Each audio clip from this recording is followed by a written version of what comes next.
There's All Tomas. set Hey, Tomas, good to see you. Yeah, good to see you too. So, web forms, migrating. to .NET Core. That's, Exciting. yeah, Yeah. everybody who has a web forms app is going to want to do this. Yeah. So, you've got a really good topic here. Oh, thank you. So, greetings, everyone. Greeting you from Prague, Czech Republic. My name is Thomas Hersek. I'm Microsoft MVP and CEO of Friganti, and I will show you one of the possible migration paths for ASP.NET Web Forms application and how to get it to .NET Core. First, I would have to say that it's not a magic wizard or any other tool that you would magically run and it would spit out working application in .NET Core.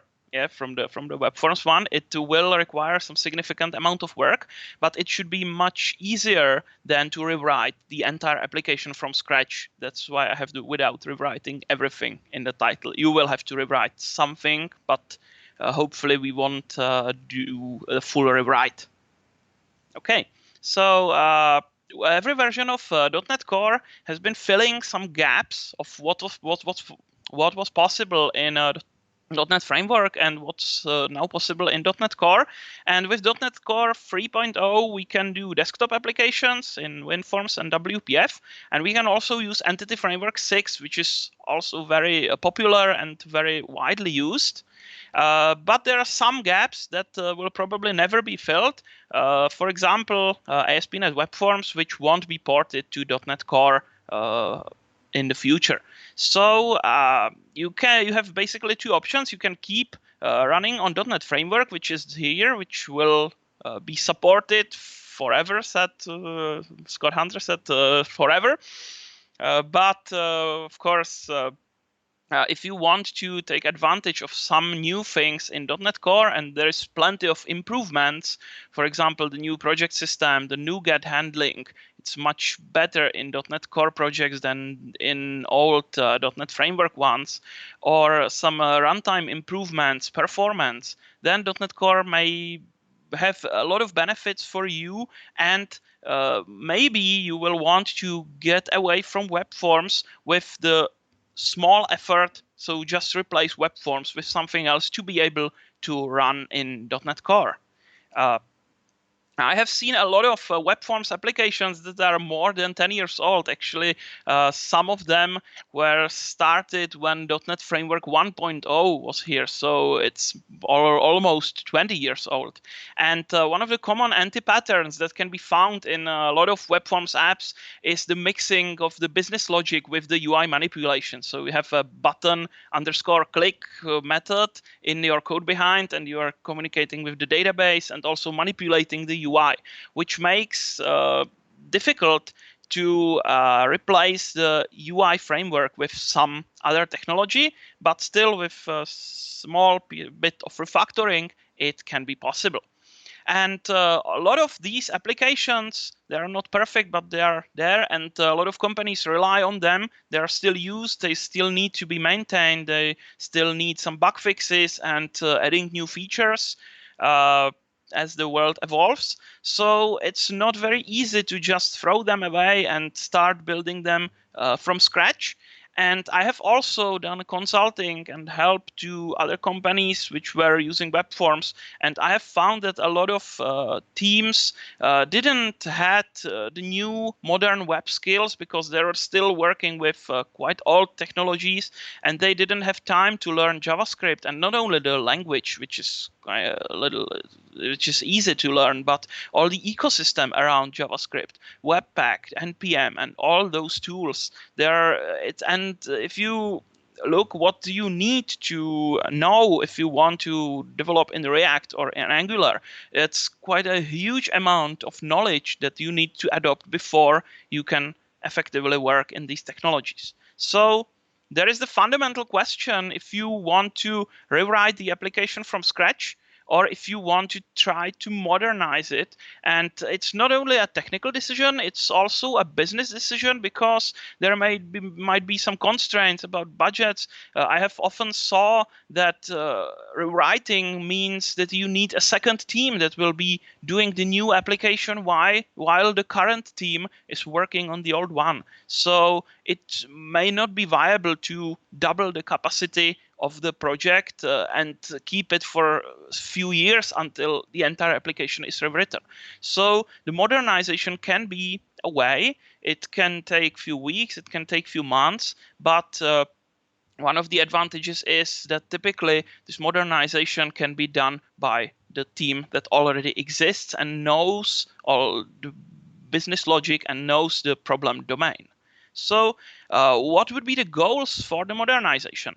I think that it's pretty obvious, since many things in .NET Core are same as in the .NET Framework. You can use Entity Framework 6, for example, with .NET Core 3.0. So the only remaining piece in many web forms applications will be just the web forms and the system.web. So basically, we need to replace everything which depends on system.web with some other UI technology or library or framework. It can be anything. There are plenty of choices, but of course we would like to keep most of the business logic as is, because if you start refactoring and redoing also the business logic, then you are rewriting almost everything. So if it's possible to keep most of the business logic as is, it would be great. And also what we are looking for is an incremental way of modernization, because you need to still take care of the old application. You need to fix bugs and deploy it to production. So we are looking for a method that can be done simultaneously with the current development works on the project. And after we replace web forms with something else, there should be nothing that would prevent us from just going to .NET Core, because most of the libraries we will be using will probably be supported also on .NET Core thanks to .NET Standard. So which UI framework? It's a difficult choice because there is plenty of really good and viable options. If you are familiar with JavaScript and things around it, you may use Angular, you may use React. If you are adventurous enough to try a new technology, you can use Blazor. But all these technologies means that you will need your business logic exposed to the client, because the code is actually running on the client side. So you will have to take your business logic and build a REST API or some other kind of API in front of it. And it may not be as easy as it seems, because in many cases it won't be one-to-one. The REST API may look a little bit differently than the current business logic, because it's not a problem if the code behind does 20 queries to the SQL database, but it can be a problem if the client-side application would issue 20 HTTP requests, which could be sequential, because there would be some performance issues. So you will need to redesign the REST API to better fit the user interface, because there will be a lot of round trips for every REST API call. So one of the options that can be used is a framework which is called .vvm, and it's open source. It's as the name suggests, it's using model view model approach, and it's a proud member of .NET Foundation. It's developed on GitHub, and one of the advantages of this framework is that you don't need to expose your business logic as a REST API, because the view models are C# classes which are running on the server, and you see the database from the server. So you can just use Entity Framework to get your data, and you don't need to build REST API endpoints and making sure everything is running. So this will help you to keep most of the business logic unchanged, so it can mean a less effort for the modernization. And .vvm supports both .NET Framework and .NET Core, so you can install it in existing web forms application and start migrating page after another page. And after you are finished, you can just switch to .NET Core, because .vvm is supported on both platforms. And as a web forms developers, you will it will be very easy for you to learn .vvm because it was founded more than 5 years ago, and it was inspired by web forms, and it successfully got rid of all the hated things on web forms like the view state or unpredictable HTML that was rendered. So .vvm had solved these issues using Knockout.js and other JavaScript libraries, but most of the things can be done without the knowledge of JavaScript. If you know JavaScript, it will help you, but if you don't know it, you can just use HTML and C# and you will be able to work with .vvm. So the plan for the modernization will be quite simple, but it can take a few weeks or months on a real-world existing project. But first, you need to install .vvm NuGet packages in the project. There are 2 of them. And then, until you get rid of all the web forms pages, you can just take some ASPX page, rewrite it in .vvm syntax for the views. It's similar, but it's not the same.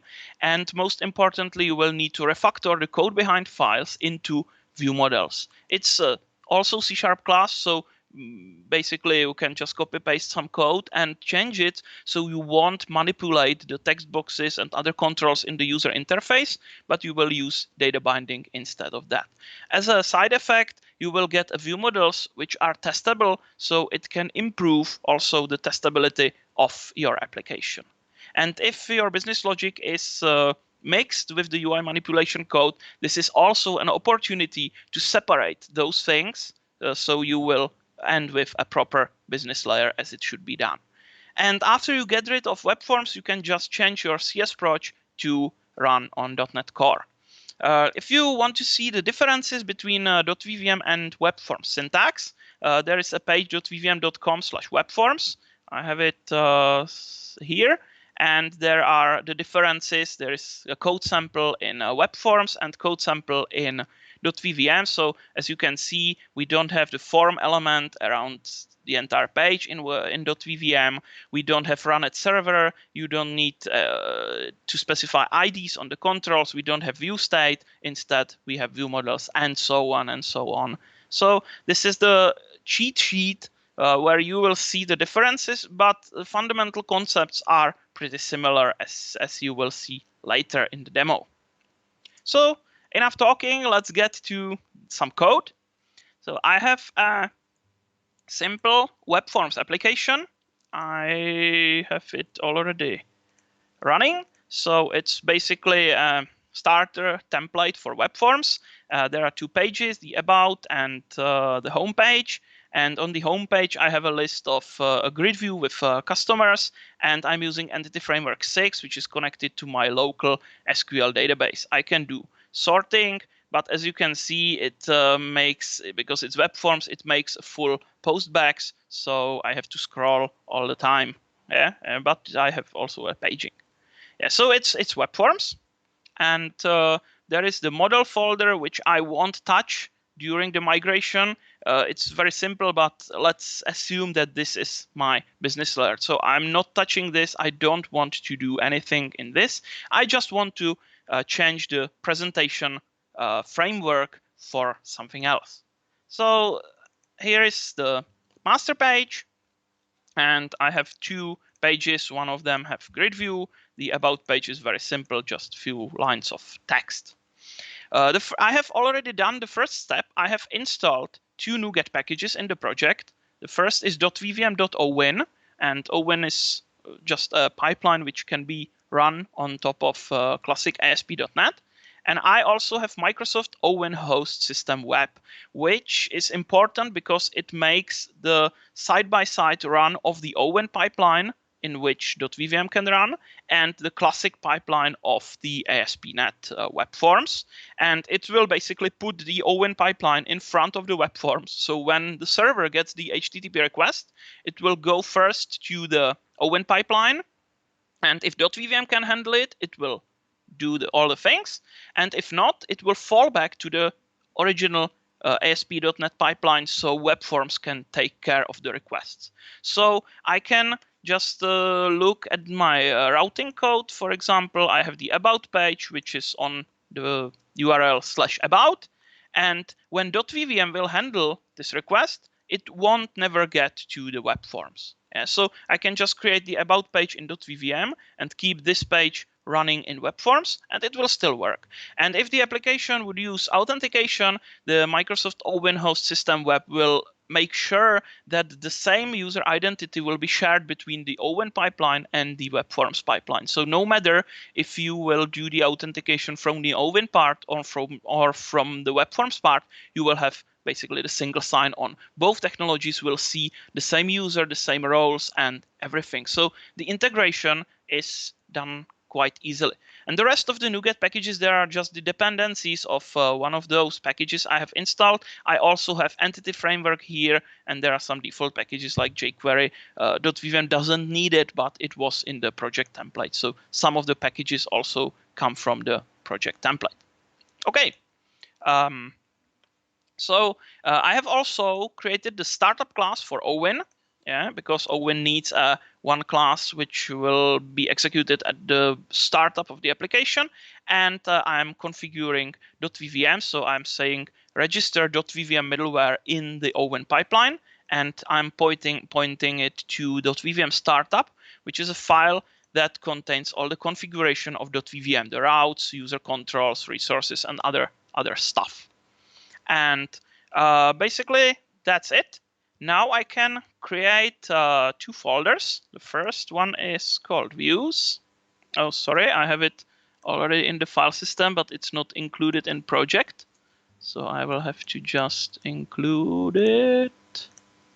Okay, they're empty, that's correct. And it's just a convention. You can have .vvm pages everywhere, but I'm just following this convention. And the first thing we will need to do is to create a master page. And I want my users don't recognize that the site is running on 2 different technologies. So I need to make the master page looking exactly the same. So I will use the same structure and I will use the same CSS. So let's do it. I will add new item. And if you install .vvm for Visual Studio, it's the extension that can be downloaded for free from .vvm.com. You will get item templates for .vvm pages. So I can create a master page. I'm calling it site. And it can create a view model for me automatically. So I have this page, which is in .vvm syntax, and this view model, which is right now, it's just a C# class, nothing special. So I can create the same master page. So let's copy everything from the web forms one, except of this first directive. So let's copy everything and let's paste it here. And as I said, there are a few changes in the syntax. So we don't have the run it server. So I can replace it for just empty string. Let's go. I don't need the form in my page because .vvm uses Ajax for all the communication with the server. So nothing really special here. And the extension also tells me that ASP content placeholder is not available in .vvm, but the concept of master pages is same as in web forms. So I just change the prefix to dot, and we have the .vvm master page ready to go.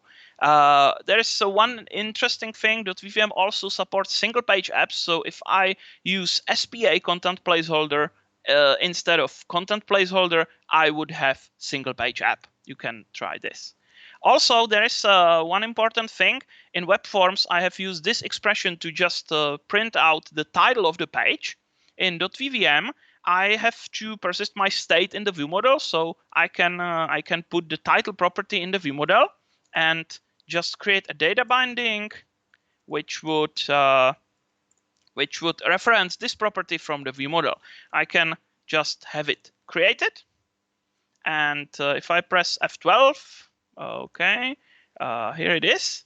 I can change it to string, and because in web forms I often struggled with that I forgot to set the title, because when you create web forms page, this title is empty. So all my pages didn't have title. And in .vvm, you can make this class abstract because it's master page view model. And this will basically require all the specific pages which are using the master page, they will have to provide the title. So I have compile time check of whether the title is present in the page or not. So I'm binding to a viewModel property. Okay, and at the bottom there was I'm printing the datetime now year, and there is actually no reason to have this in the viewModel, so I will use a different kind of binding which is called resource, and basically this will just evaluate the C# expression placed here and just print it out in the output. So now I have the master page for .vvm, and it will use the same styles, so it will look exactly the same as in web forms. Now let's create a normal page, and I will be migrating the about page first. So this is it. Let's create a viewModel automatically, and also let's use the master page. So I will just select the master page from the list.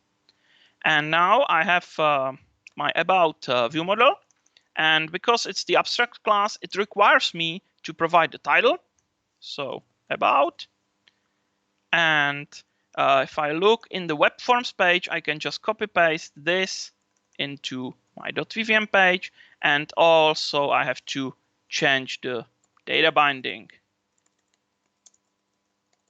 Okay, so here we go. And the last thing is I need to register the route for my .vvm page. So in the .vvm startup, I say config route table at name of the route is about. The route URL will be about, so it has to be the same as in web forms, and the path is views/about.html.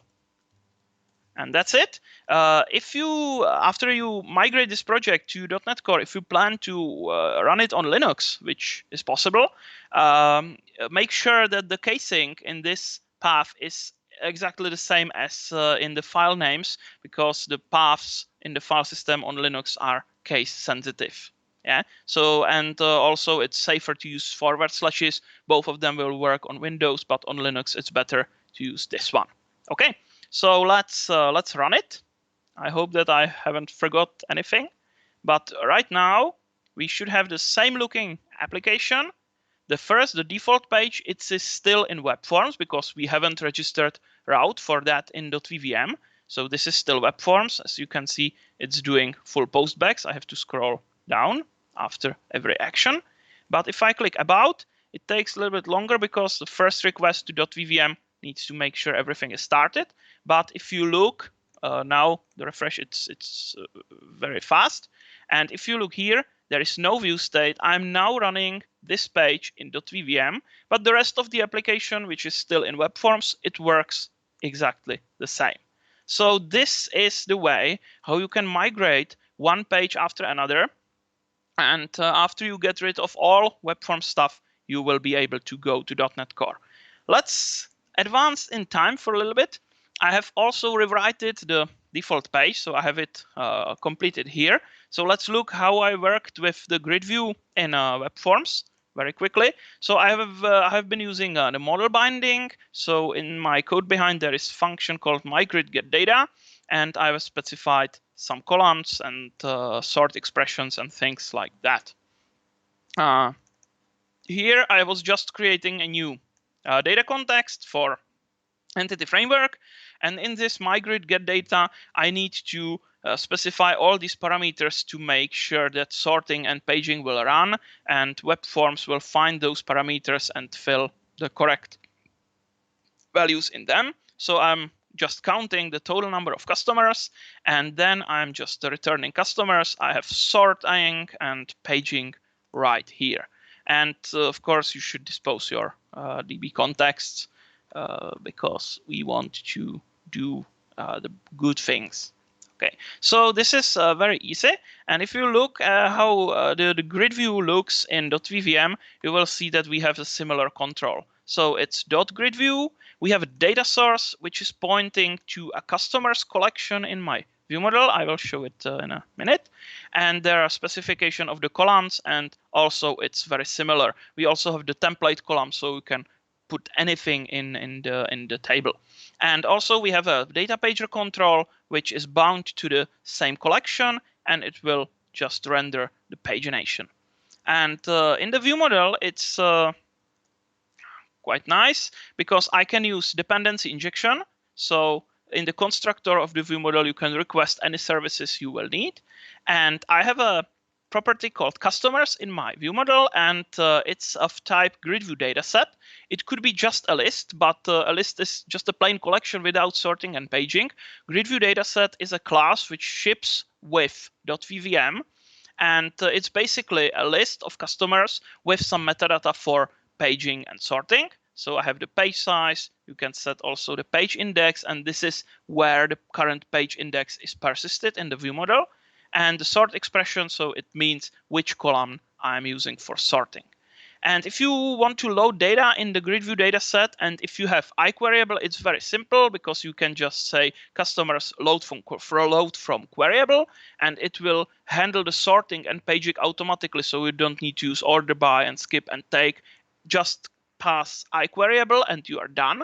If you are not using Entity Framework, you can work with the dataset manually. So you can just say items equals and put there a collection of the rows for the current page, and you can look at the sorting options to sort expression or to paging options to know what's your page index. Yeah, so if you are using plain SQL, you can just fill the collection in the grid view dataset automatically, manually using the C# code.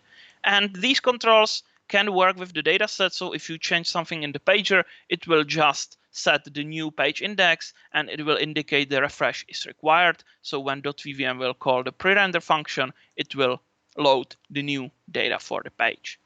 So that's it. This is my default page, and when I run it, you will see that it looks the same, but it's now in .vvm. So I have successfully get rid of all web forms stuff in my application, and the first request takes a long time because Entity Framework 6 is initializing, and also the ASP.NET pipeline. It's still there. It's not used anymore, but it's still there. And now the paging looks a little bit differently because the controls are not exactly the same, but they are very similar. But it should work, and all the requests are done by Ajax. So when I'm changing the sort order, I don't need to scroll to the top of the page. If you look in the page source, there is no view state. We just have the view model, which is serialized and sent together with the page. So that's it. Now I have all parts of my application in .vvm. So there are no ASPX pages. The only relict is this global ASIX, where I'm just configuring the entity framework. So I will need to move this elsewhere, but all other things, there is nothing that would depend on system.web. So you can just unload the project and basically remove almost everything which is in the CS proj. Yeah, so it's, as you can see, it's very long, but I have already done it. So as you can see, now you can just add Netcore app 3.0. And I'm now using .vvm.ASP.NET Core. So I have to change the NuGet package from .vvm.owin to .vvm ASP.NET Core. And I am using 2.4, which already supports .NET Core 3.0. If you will use the 2.3, you will have to be on .NET Core 2.2. But the 2.4 supports .NET Core 3.0. So that's it. And I'm still using Entity Framework 6.3, which is also supported on .NET Core 3.0. And the views and view models are exactly the same. I have not touched anything here. I haven't also touched anything in my business layer or something like business layer because it's very trivial. And the only change is in the startup file, where I have moved the line from the global ASIX. I also need to configure the DB provider factory because it was done in webconfig in the previous project, but now on .NET Core we don't have webconfig. And I'm just registering .vvm and the startup class. And here in the configuring pipeline, I'm just adding the .vvm middleware.